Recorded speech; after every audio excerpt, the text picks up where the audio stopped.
Welcome to today's Hard Assets podcast with our host, Bill Youngerman. Today's subject, gold coins of the world. And Bill, this is one that you're very interested in and, of course, very knowledgeable about. Gold coins have been growing in popularity the last, 10 to 15 years. And some of them have been providing an excellent return on investment. Why is that? World gold coins, Lou, have been very undervalued over the years. And in fact, in relationship to their counterparts in U.S. gold coin rarities, they're a fraction of what a similar rarity would bring in a U.S. coin. That sparked a lot of interest as people have been priced out of some of the coin collecting in U.S. coinage, and they find that the variety of gold coins from around the world makes it a much more interesting collection. Now, if a listener was interested in learning more or investing or collecting in some of the gold coins from different places in the world, what would you recommend they do first? The first thing I would recommend is that they buy the book, as is commonly said. And the best book you can buy on gold coins of the world, and the most complete book you can buy, which goes from ancient gold coins to modern gold coins, is The Gold Coins of the World by Arthur Friedberg. The numbers themselves for each coin have become standard catalog numbers, and each coin is numbered in the catalog with each country's listings. So it's a very thorough, it's the Bible of gold coins in the world. Is that accurate? Yes, it is. Now, Bill, what got you interested in gold coins? I know you have a strong interest in this field yourself. Gold as a whole has been a fascination with me, and an area that I felt was an excellent investment, a great store of wealth.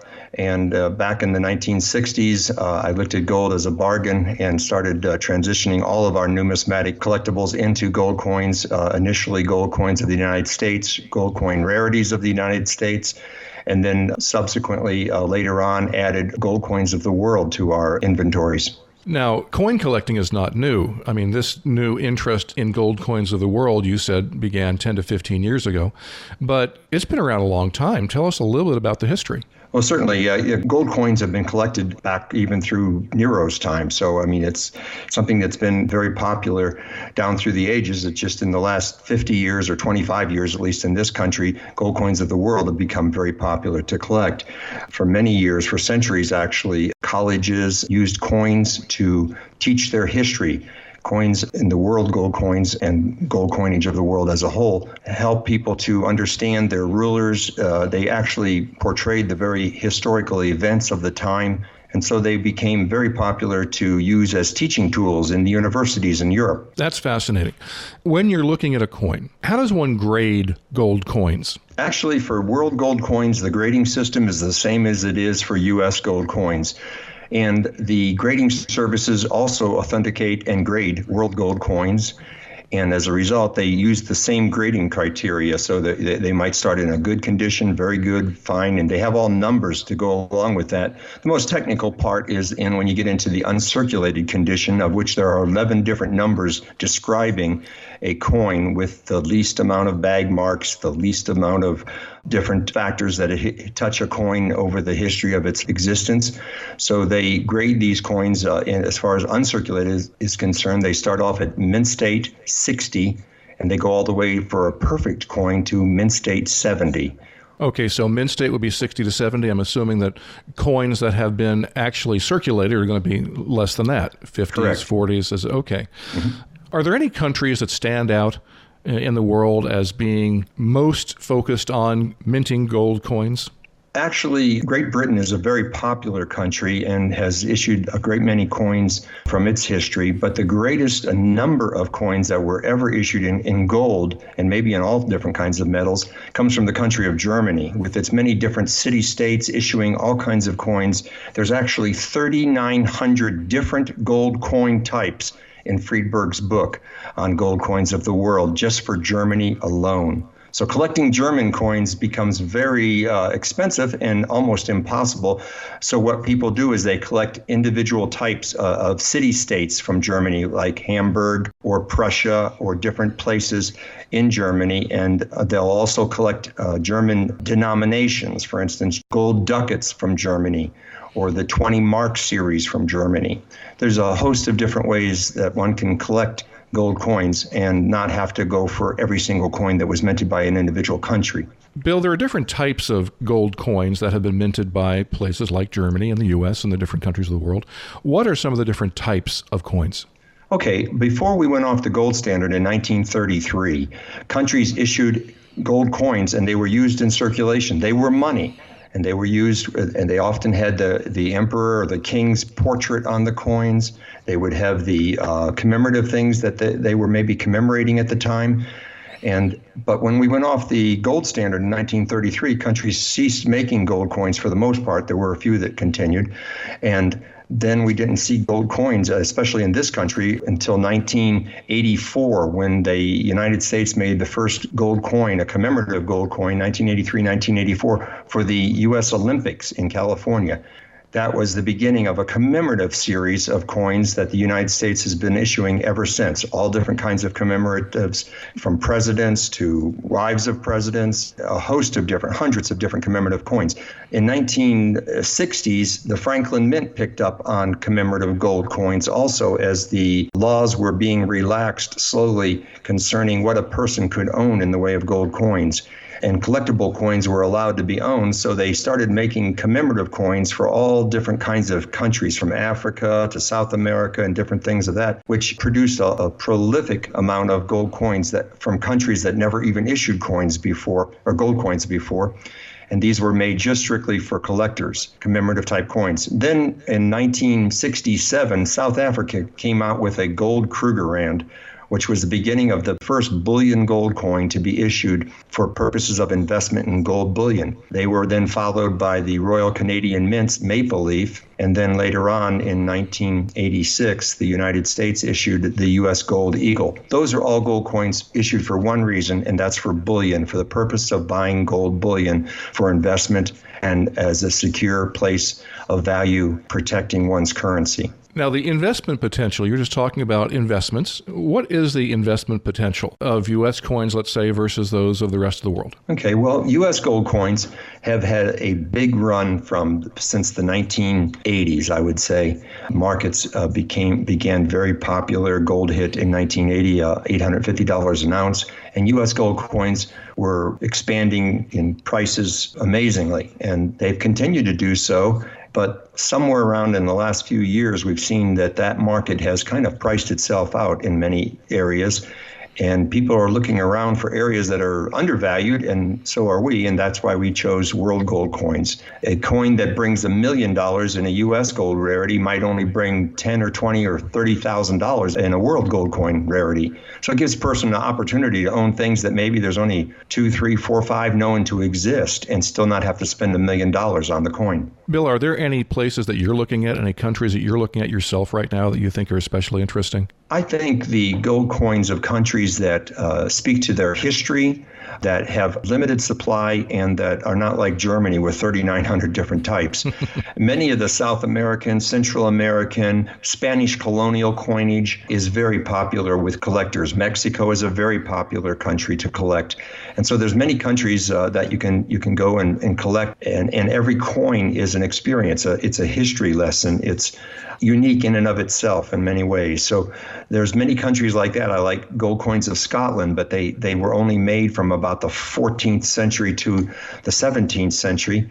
And so they're very rare, but it's a collectible series. Gold coins of Britain are very popular and always have been. And that takes you back to the 14th and even 13th century of coins. You can buy gold coins with Henry VIII on them. One of my favorite coins, and one of the British coins that have been very popular, is the coin from Queen Victoria's coronation.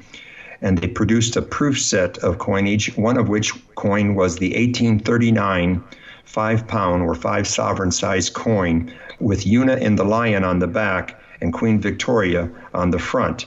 This coin in the 1970s, we traded these for around $10,000 a piece. Then by the 1980s, they were going for $25,000. By the 1990s, they were easily bringing $50,000. And the current catalog value in Friedberg's Gold Coins of the World book is $200,000 for that coin. And one recently went for even over that in an auction sale. That's incredible. So $10,000 in the 1970s. and over $200,000 today. What a tremendous appreciation. Now, Bill, people can collect by country, as you noted, except for Germany, but they can collect by country, Scotland, Britain, many of the South American countries you were saying, Central American countries. What other ways can they collect? Well, one of the popular ways is some people collect just an individual country. Some people collect, like I said, Spanish colonial, which was one of my favorites. Also, they collect coins by denomination. A lot of people collect the 8 escudo gold coins of the different countries and colonial coins. Those are very popular. They're the big gold coins. They call them gold doubloons. They were found on some of the treasure ships, and they were issued from the early 1600s all the way to the 1820s. 1600s to 1820s, and you have quite a collection of those escudos. You have a 4-proof set. What is that set? It's actually a 4-coin set of 1697 in our museum collection on hometowncurrency.org. Is 1697 8 escudo, 4 escudo, 2 escudo, and a 1 escudo gold coin. These are all from the 1715 fleet. They're all of Charles II of Spain, and they were, it's one of only 2 sets known to exist. The other set is in the Florida State Museum collection. Florida actually received a lot of the gold coins that were found on the shipwrecks from the Tosha and from the 1715 fleet. They would take their 25% of what was found in gold coins, and they put them in their collection, and that collection is on display in Tallahassee. It's a wonderful collection of treasure coins that were brought up from our Gold Coast.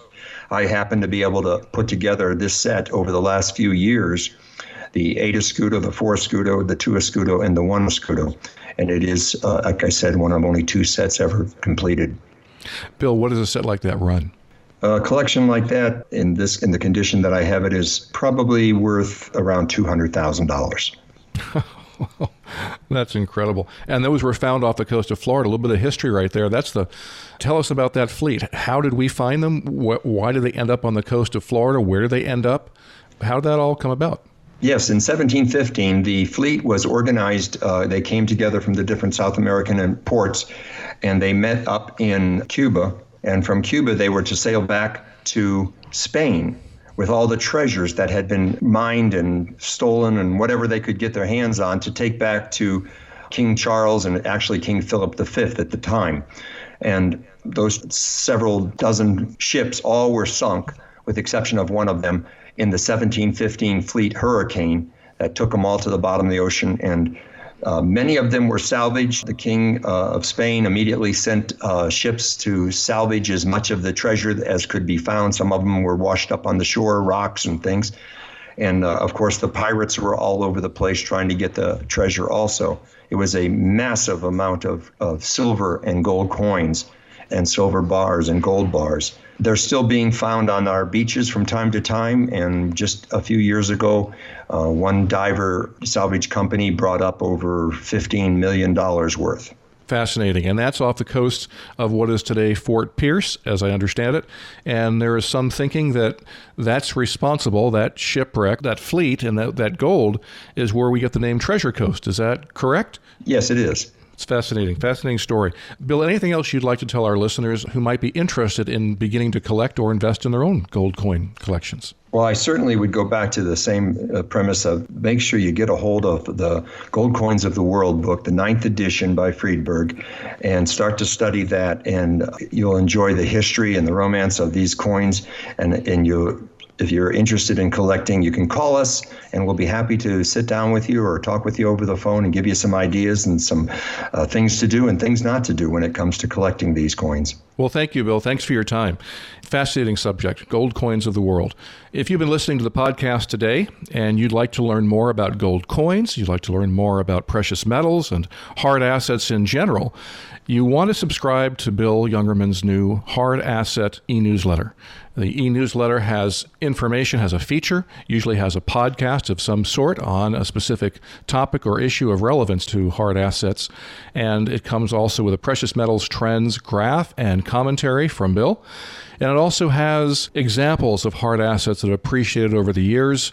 Very interesting stories, everything from paper money and currencies to rare coins that we've been talking about today, precious metals themselves, and just a lot more in that e-newsletter. Fascinating e-newsletter, and it's free.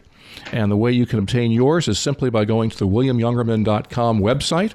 And on the website, as you click, you'll see a subscription pop up for the e-newsletter. Simply fill it in and you'll be on the list and you'll receive one. You can subscribe at any time. It's a wonderful newsletter and very informative, and I think you'll find it interesting. Well, thank you for listening to our podcast today. Part of our goal at William Youngerman to help you become a wise and successful hard asset investor.